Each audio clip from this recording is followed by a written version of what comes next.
Hello दोस्तों, आप सभी का स्वागत है मेरा यूट्यूब चैनल सुबह स्टडी पे। तो चलिए शुरू करते हैं आज के क्लास। आज हम लोग पढ़ेंगे जो एडिटोरिया का प्रैक्टिस सेट लगा रहे हैं उसका अगला भाग। तो चलिए शुरू करते हैं। पहला क्वेश्चन हो जाएगा, आज़ाद दस्ता का गठन किसके द्वारा किया गया था? तो ये किया गया था जयप्रकाश नारायण के द्वारा। और जयप्रकाश नारायण को 1942 में जब भारत छोड़ो आंदोलन हो रहा था उस समय गिरफ्तार करके रखा गया था हजारीबाग जेल जो है झारखंड में, उसमें। और वहाँ से अपने साथियों के साथ ये भागने में सफल रहे थे। राजकुमार शुक्ल के द्वारा चंपारण में महात्मा गांधी का आमंत्रित किया गया था। और पीर अली जो थे पटना में जो बहावी आंदोलन हुआ था उसका नेता कहेगा तो पीर अली थे। और एक जयप्रकाश नारायण से संबंधित क्वेश्चन आता है कि अंत्योदय के विचार किसने दिया था? तो ये दिए थे जयप्रकाश नारायण। और जयप्रकाश नारायण को जननायक के रूप में भी जाना जाता है। ऋग्वेद में बिहार के लिए किस शब्द का प्रयोग किया गया है? ऋग्वेद में बिहार के लिए कीकट शब्द का प्रयोग किया गया है। और यहाँ बिहार का नाम कहेगा कि बिहार क्यों पड़ा था? तो यहाँ बौद्ध बिहार जो बौद्धों के बसने के कारण इसे बिहार नाम दिया गया। ऋग्वेद में पहली बार गोत्र शब्द का प्रयोग किया गया है। ऋग्वेद में मंडल की संख्या कहेगा तो 10 हो जाएगा और सूक्तों की संख्या कहेगा तो 1028 हो जाएगा। कुसुमपुर कहेगा किसका प्राचीन नाम है? तो पटना का नाम हो जाएगा कुसुमपुर। और वही गायत्री मंत्र का उल्लेख कहेगा ऋग्वेद के किस मंडल में मिलता है? तो गायत्री मंत्र का उल्लेख किया गया है ऋग्वेद के 3रा मंडल में। और गायत्री मंत्र का रचना किसने किया था? तो विश्वामित्र किए थे। आगे देखेंगे, आगे हो जाएगा 3 नंबर। असहयोग आंदोलन के दौरान बिहार में द मदरलैंड नामक अखबार का प्रकाशन किसके द्वारा शुरू किया गया था? तो ये शुरू किया गया था मजहरुल हक के द्वारा। और असहयोग आंदोलन कहेगा कब हुआ था? तो 1 अगस्त 1920 में हुआ था। बिहार केसरी के नाम से राजेंद्र प्रसाद को जानते हैं और ये भारत के प्रथम राष्ट्रपति बनने वाले व्यक्ति हैं। अनुग्रह नारायण को बिहार विभूति के उपनाम से जाना जाता है। कहेगा बिहार विभूति के उपनाम से किसे जाने जाते हैं? तो अनुग्रह नारायण सिंह को। कौटिल्यकृत अर्थशास्त्र में राज्य शब्दोपजीवी संघ का शब्द का प्रयोग किसके लिए किया गया है? कौटिल्यकृत अर्थशास्त्र में राज्य शब्दोपजीवी संघ शब्द का प्रयोग किसके लिए किया गया है? तो ये हो जाएगा लिच्छवी के लिए। और वही कहेगा कि बजी की राजधानी कहाँ है? ये 16 महाजनपद है उसमें से एक हो जाएगा बजी और इसका राजधानी हो जाएगा वैशाली। अंग की राजधानी कहेगा तो चंपा थी। और कौटिल्य के जो अर्थशास्त्र था इसका विभाजन किया गया था 15 अधिकरण में। और जो 16 महाजनपद का उल्लेख कहेगा किस में मिलता है? तो बौद्ध धर्म के हो जाएगा अंगुत्तर निकाय में। और जैन धर्म में कहेगा तो भगवती सूत्र में मिलता है। मगध साम्राज्य की राजधानी कहेगा राजगिरी या गिरिब्रिज हो जाएगा। मगध साम्राज्य की राजधानी हो जाएगा राजगिरी या गिरिब्रिज। आगे देखेंगे 15 नंबर हो जाएगा, बिहार विद्यापीठ की स्थापना कब की गई थी? तो ये किया गया था 1921 में। और भारत छोड़ो आंदोलन कहेगा कब हुआ था? 8 और 9 अगस्त 1942 में। ली कमीशन के गठन कहेगा तो 1923-24 में हुआ था। और प्रथम विश्व युद्ध की शुरुआत 1914 में हुआ था और ये चला था 1914 से 1918 तक। और प्रथम विश्व युद्ध की समाप्ति किस संधि के द्वारा किया गया था? तो प्रथम विश्व युद्ध की समाप्ति किया गया था वर्साई के संधि द्वारा। और प्रथम विश्व युद्ध में भारत का कब भाग लिया था? तो 1917 में लिया था। आगे देखेंगे भारत के संविधान के किस अनुच्छेद में विधान परिषद के सृजन और विघटन के उपबंध अंतर्विष्ट है? तो ये अनुच्छेद हो जाएगा 169 कहेगा तो विधान परिषद से संबंधित है। विधानसभा से संबंधित अनुच्छेद हो जाएगा 170। राष्ट्रपति शासन लागू करते हैं किसी राज्य में कहेगा राष्ट्रपति शासन लागू करेंगे तो अनुच्छेद 356 के तहत। और किसके कहने पर? तो उस राज्य के राज्यपाल के अनुशंसा पर। आगे देख लेंगे 7 नंबर क्वेश्चन हो जाएगा, महाधिवक्ता निम्नलिखित में से किसके पश्चात पद धारण करता है? तो ये राज्यपाल के। और महाधिवक्ता का उल्लेख कहेगा तो किस अनुच्छेद में है? अनुच्छेद 165 में। और महान्यायवादी के नियुक्ति करते हैं राष्ट्रपति और अनुच्छेद 76 के तहत। भारत के प्रथम विधि अधिकारी कहेगा तो महान्यायवादी हो जाएंगे। और मुख्यमंत्री का उल्लेख किया गया है अनुच्छेद 163 में।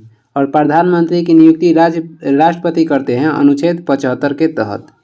8 नंबर हो जाएगा, भारतीय संविधान की प्रस्तावना में पंथ निरपेक्ष शब्द किस वर्ष जोड़ा गया था?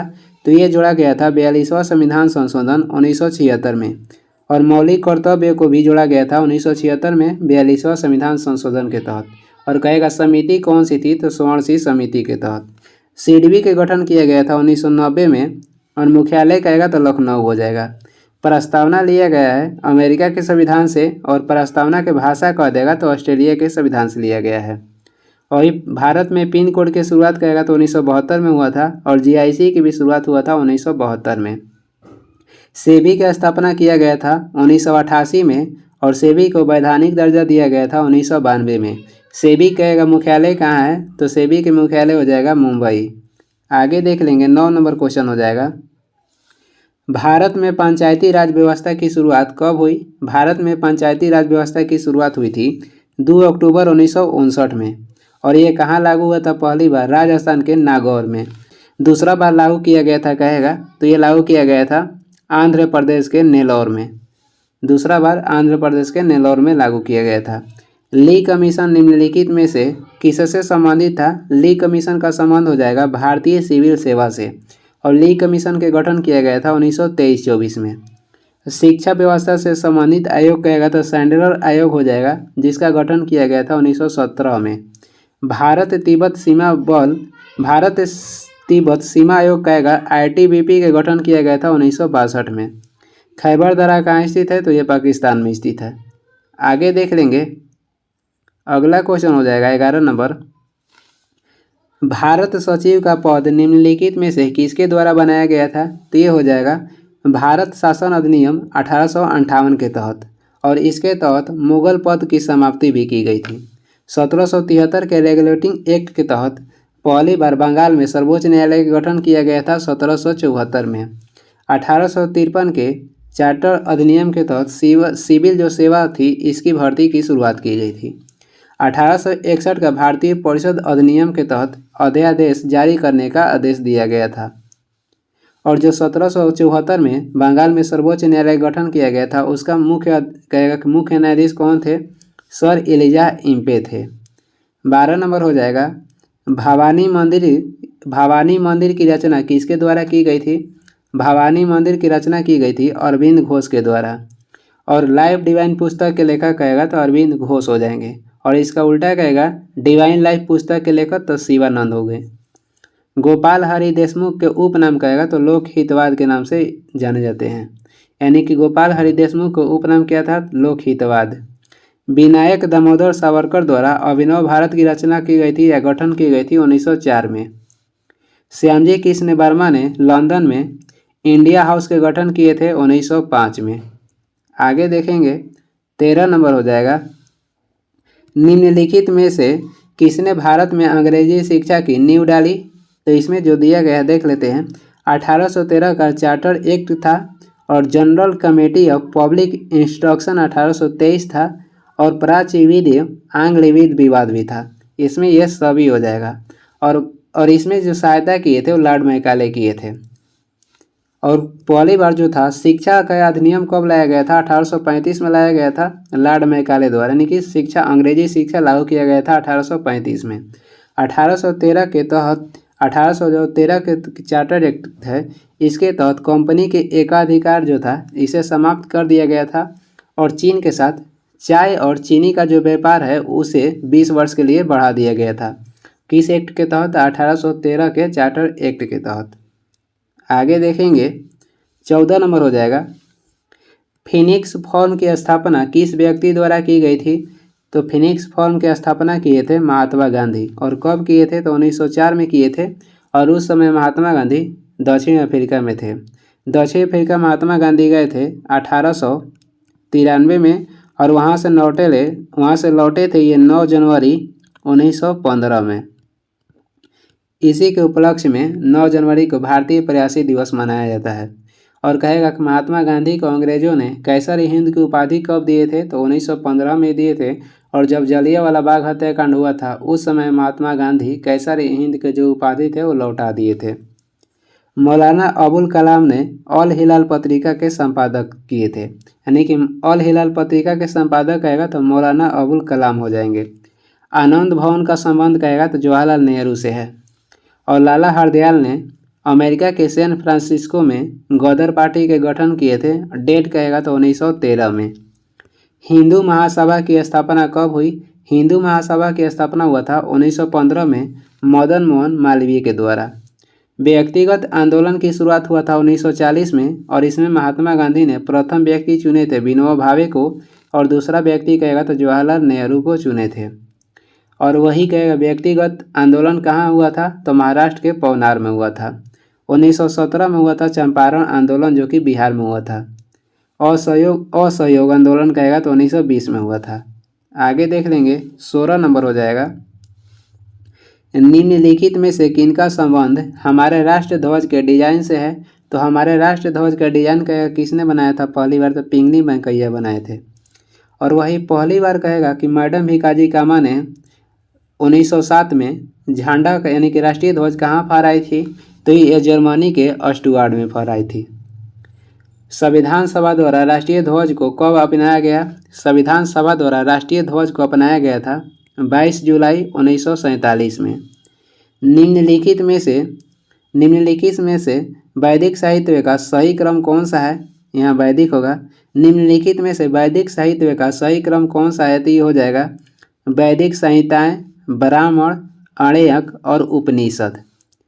वैदिक संहिताएं, ब्राह्मण, अरण्यक और उपनिषद।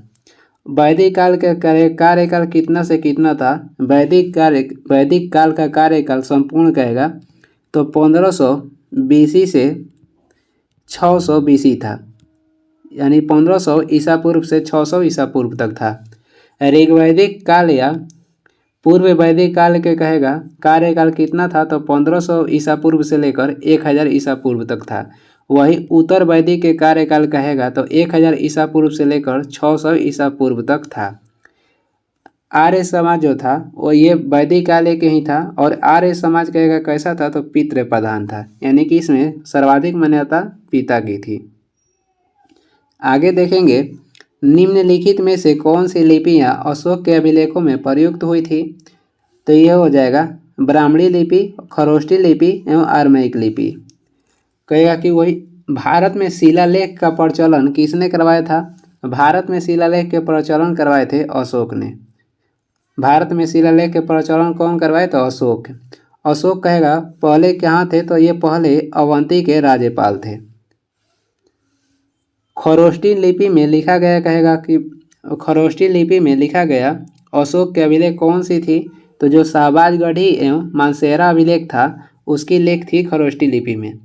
शाहबाजगढ़ी एवं मानसेरा अभिलेख की लिपि कहेगा तो खरोष्ठी हो जाएगा। और भारत में जो अभिलेख है वो सभी ब्राह्मणी लिपि में लिखा गया है। ग्रीक एवं आर्माइक लिपि में लिखी गई अभिलेख कहेगा तो यह अफगानिस्तान से मिलता है। ग्रीक एवं अरमाइक लिपि में लिखा गया अभिलेख मिलता है अफगानिस्तान से। अशोक के उत्तराधिकारी कहेगा तो कुणाल हो जाएगा। आगे देखेंगे 19 नंबर हो जाएगा। सूची 1 को सूची 2 से मिलान करना है। सूची 1 में लेखक हैं, सूची 2 में उनकी रचना। मेगास्थनीज की कहेगा पुस्तक के नाम क्या हो जाएगा? मेगास्थनीज के पुस्तक के नाम हो जाएगा इंडिका। मेगास्थनीज भारत आए थे चंद्रगुप्त मौर्य के शासनकाल में। और टॉलमी की पुस्तक कहेगा तो हो जाएगा जियोग्राफी। पिलनी द्वारा लिखी गई पुस्तक के नाम हो जाएगा नेचुरल हिस्टोरिका।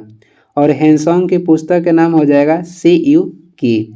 हेनसोंग आए थे हर्षवर्धन के शासनकाल में और हेनसोंग को यात्रियों का राजकुमार कहा जाता है। आगे देखेंगे, आगे कुछ और है देख लेते हैं। इब्न तूता आए थे मोहम्मद बिन तुगलक के शासनकाल में और ये मोरक्को के निवासी थे और इनकी पुस्तक के नाम कहेगा तो रेहला हो जाएगा। अलबरूनी कहेगा किसके शासनकाल में आए थे? तो गजनबी के शासनकाल में। गजनबी के शासनकाल में उतबी, फारूकी और फिरदौसी अलबरूनी ये गजनबी के शासनकाल में आए थे। और अलबरूनी की पुस्तक के नाम हो जाएगा किताबुल हिंद। आगे देखेंगे 20 नंबर क्वेश्चन है, किस काल में सर्वप्रथम कृषि उत्पादन शुरू हुआ? कृषि उत्पादन शुरू हुआ था नवपाषाण काल में और पहिया का आविष्कार भी कहेगा तो नवपाषाण काल में हुआ था। वहीं मध्य पाषाण काल में छोटा उपकरण की छोटा उपकरण की खोज किया गया था मध्य पाषाण काल में, जिसमें भाला और तीर था। पूरा पाषाण काल में आग का आविष्कार हुआ। जो वही सिंधु सभ्यता जो थी, सिंधु सभ्यता या हड़प्पा सभ्यता, ये मातृ प्रधान थी। इसमें माता की प्रधानता दी जाती है। और आर्य समाज कहेगा तो पितृ प्रधानता, यानी कि पिता की सर्वाधिक वैल्यू दी जाती थी। आगे देखेंगे 21 नंबर हो जाएगा, शेर शाह और अकबर के बीच भू राजस्व प्रशासन के संबंध में कौन सा व्यक्ति संबंधित था? तो ये हो जाएंगे टोडरमल। और टोडरमल जो थे अकबर के राजस्व मंत्री थे। अकबर ने अनुवाद विभाग की स्थापना किए थे। और भगवान दास कहेगा किसका उपनाम था? तो बीरबल के उपनाम भगवान दास हो जाएगा। दिल्ली की पुरानी किला एक कुहाना मस्जिद का निर्माण किसने करवाया था? तो शेरशाह सूरी करवाए थे। सिक्कों पर टकसाल का नाम लिखवाने एवं अपनी छवि अंकित कराने की प्रथा किसने शुरू की? तो ये हो जाएंगे जहांगीर।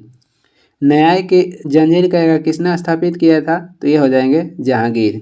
किला एक कुहाना मस्जिद का निर्माण करवाए थे शेरशाह सूरी। या ग्रैंड ट्रैंक जो रोड है इसका भी निर्माण करवाए थे शेरशाह सूरी। मुगलों का स्वर्ण काल किसके काल को कहते हैं? तो अकबर के काल को मुगलों का स्वर्ण काल कहते हैं।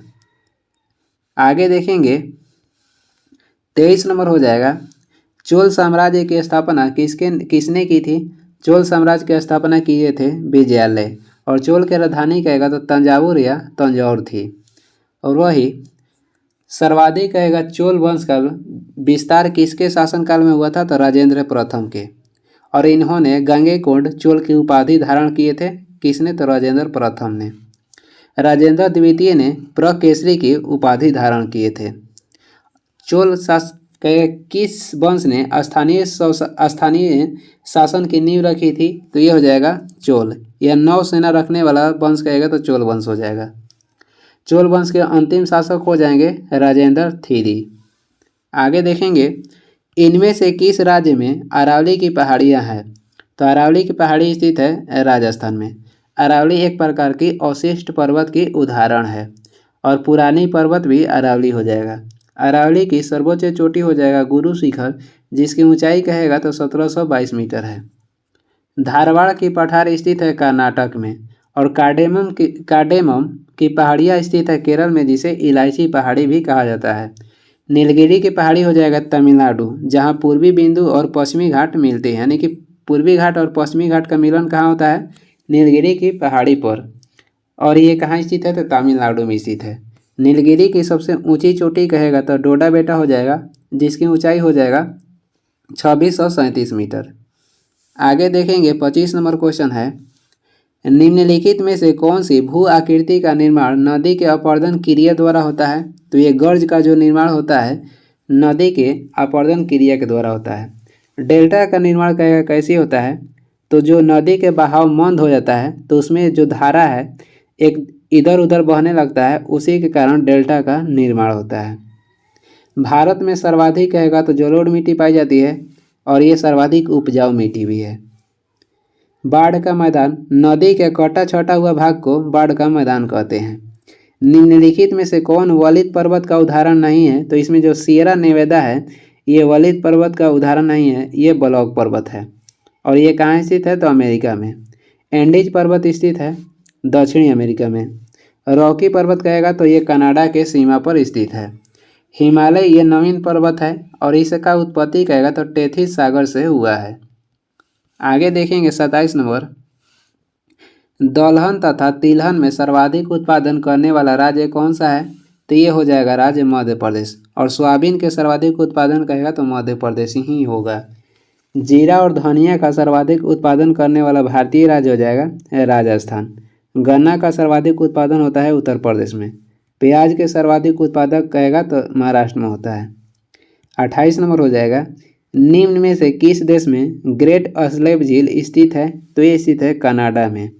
और भारत में कहेगा भारत की झील कौन सी है? तो बुलर झील हो जाएगा, डल झील हो जाएगा। और ये सब जम्मू कश्मीर में स्थित है। जापान का सबसे बड़ा झील या प्रसिद्ध झील कहेगा तो बीवा झील हो जाएगा। बीवा इस जापान का सबसे बड़ा झील हो जाएगा बीवा झील, जो कि जापान में है। और विक्टोरिया झील स्थित है अफ्रीका में। आगे देखेंगे अगला क्वेश्चन हो जाएगा 29 नंबर है, निम्न में से किस गोलार्ध में हम्बोल्ट जलधारा बहती है? तो हम्बोल्ट जलधारा बहती है दक्षिणी गोलार्ध में और ये अमेरिका में बहती है। हम्बोल्ट जो जलधारा है ये कैसी जलधारा है? तो ये ठंडी जलधारा है। और हम्बोल्ट जलधारा का अन्य नाम कहेगा तो पेरू की जलधारा है। हम्बोल्ट जलधारा की अन्य नाम पेरू की जलधारा हो जाएगा। चुक्सी सागर निम्नलिखित में से कहाँ स्थित है? तो ये स्थित है आर्कटिक महासागर में। और आर्कटिक महासागर में आर्कटिक जो महासागर है ये सबसे छोटा महासागर है।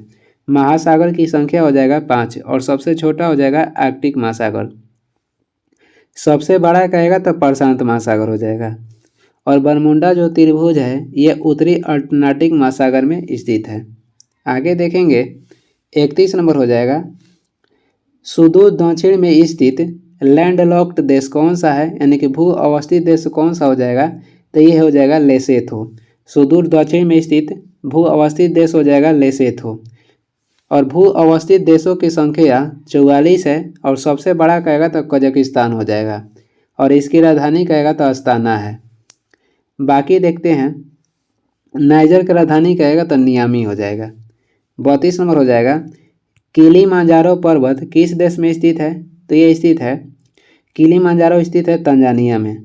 विक्टोरिया झील कहेगा अफ्रीका के किस देश में स्थित है? तो विक्टोरिया जो झील है तंजानिया, युगांडा और केन्या में स्थित है। तंजानिया, युगांडा और केन्या में स्थित है। तंजानिया का राजधानी हो जाएगा डोडोमा, युगांडा की राजधानी कहेगा तो काम्पाला होता है और वही केन्या की राजधानी कहेगा तो नैरोबी हो जाएगा। नामीबिया का राजधानी हो जाएगा विंडहॉक और घाना का प्राचीन नाम कहेगा तो गोल्ड कोस्ट था। आगे देखेंगे 33 नंबर हो जाएगा।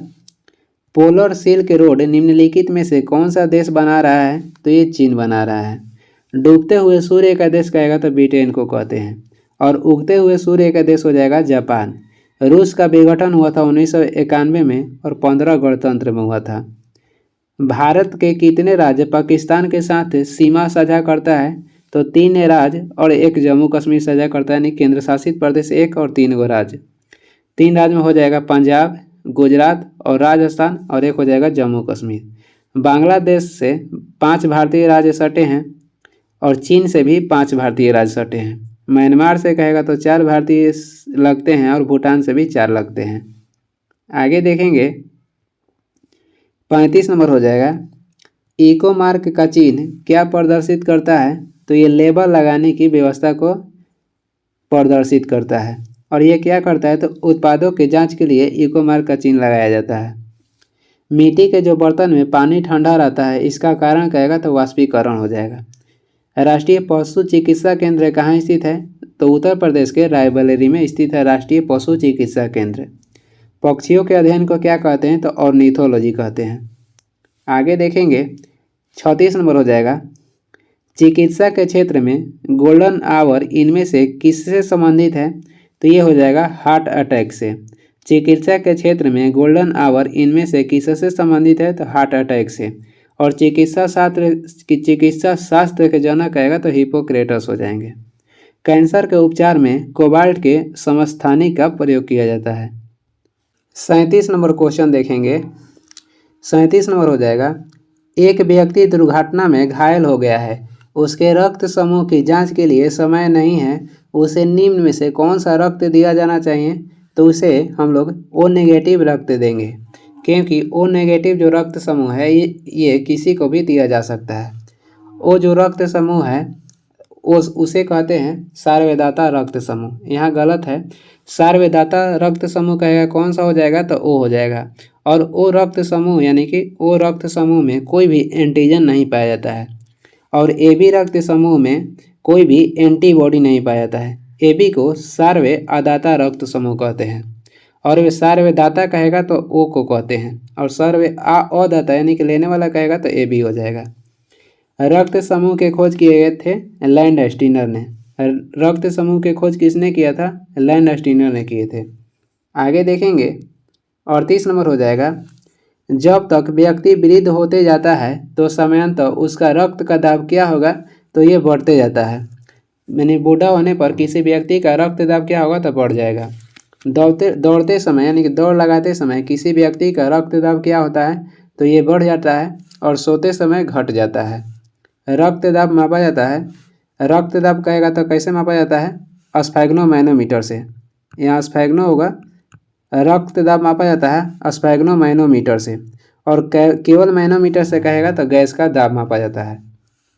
आगे देखेंगे 39 नंबर हो जाएगा, क्रोमैटोग्राफी की तकनीक का प्रयोग किस कार्य में होता है, तो ये द्रव्य मिश्रण से पदार्थ को अलग करने में क्रोमैटोग्राफी की प्रयोग किया जाता है।